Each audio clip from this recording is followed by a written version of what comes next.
Добрый день, друзья! Сейчас ноябрь. Это значит, что совсем скоро окончательно закроется навигация, и Ровдина гора будет отрезана от Большой Земли до тех пор, пока на Северной Двине окончательно не встанет лед. За те полгода, что прошли с начала проекта, мы неплохо поработали, но сезон еще не завершен. Благодаря поддержке проекта «Северные мельницы» из Мезенского района Архангельской области и консульства Нидерландов в Санкт-Петербурге прямо сейчас здесь происходит довольно важное событие. На Ровдиной горе работают плотники-реставраторы, задача которых законсервировать мельницу-голландку, защитить ее от влаги и подготовить к зиме. Это еще не реставрация, реставрация вся еще впереди, но можно сказать, что небольшой шаг на пути к ней уже практически сделан. Сейчас у нас есть замечательная возможность понаблюдать за работой ребят и задать им пару вопросов.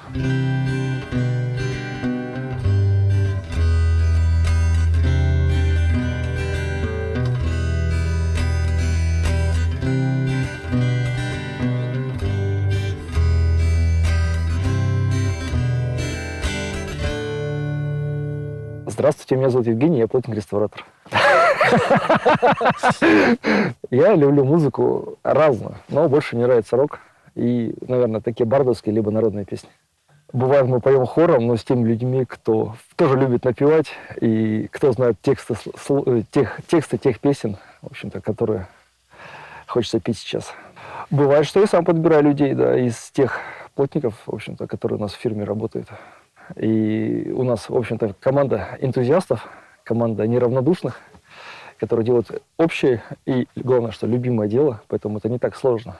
Как и дирижер, я, конечно же, говорю, кому что делать, чтобы мы быстрее и эффективнее работали, двигались в нужном направлении. С этой мельницей конкретно мы делаем временную кровлю, которая защитит ее от осадков и даст возможность достоять до будущей возможной и желательной реставрации. Я могу сказать, что здесь возможна полностью научная реставрация, потому что много дошло до нас, много читаемо. Есть люди, которые, в принципе, разбираются в конструкции, могут подсказать, скажем так, что не хватает. В частности, вот есть специалисты из Голландии, которые обладают более обширными знаниями, чем мы, русские, хотя это наше наследие. Все это находится у нас в стране, на нашей территории.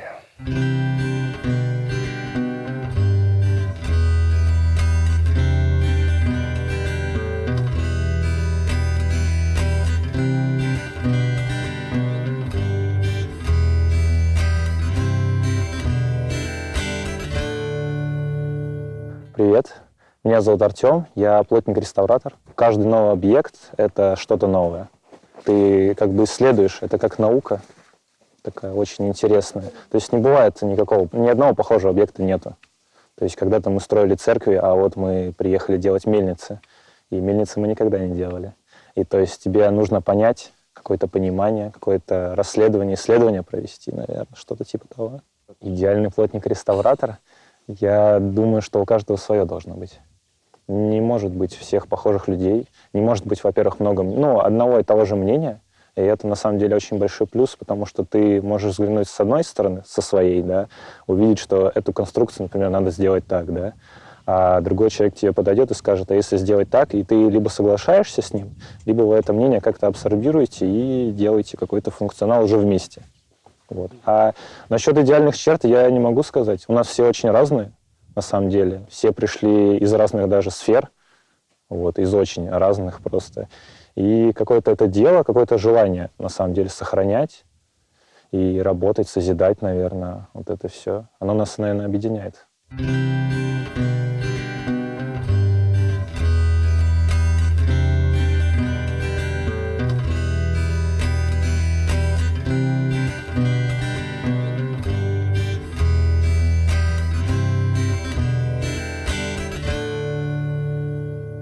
Привет, я Федор, я плотник-реставратор.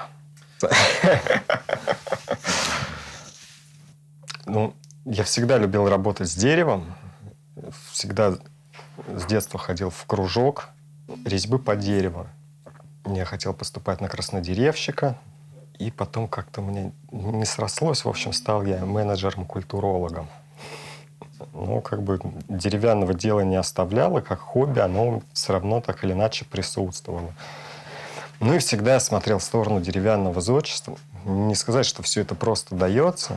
Ну, никогда не знаешь, приживешься, не приживешься, как бы пойдет это или не пойдет. Вот, а что хобби это одно, а все-таки, когда ты работаешь и живешь таким трудом, это уже немножко другое.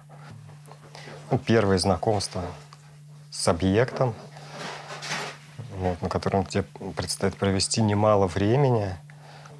Соответственно, нужно когда понять его, прочувствовать, максимально что-то сохранить, отметить. Потому что часто то, что уже превратилось в труху, оно для реставратора имеет ценность. Вот. Конечно, возникает личная связь, личные отношения. Бывает так, что уже потом ни за какие деньги не поедешь на объект, где у тебя что-то не срослось, и внутреннее отвращение. Работа не идет, и как бы не принесет пользы. Мельница симпатичная, мельница необычная. Первое знакомство с мельницами вообще у меня произошло недавно, потому что до этого я видел только бутафорские мельницы. И, то сказать, только снаружи. Ну и натыкался на жернова, а здесь, конечно, это впечатляет. Быт предков, как все это происходило. Все это интересно, необычно.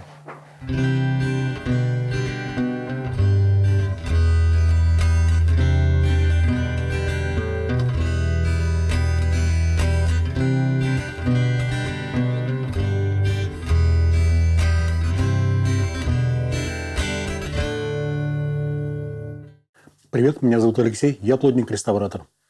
Как-то работали в одной из деревень Верховарского района, и там я, собственно, познакомился с Евгением.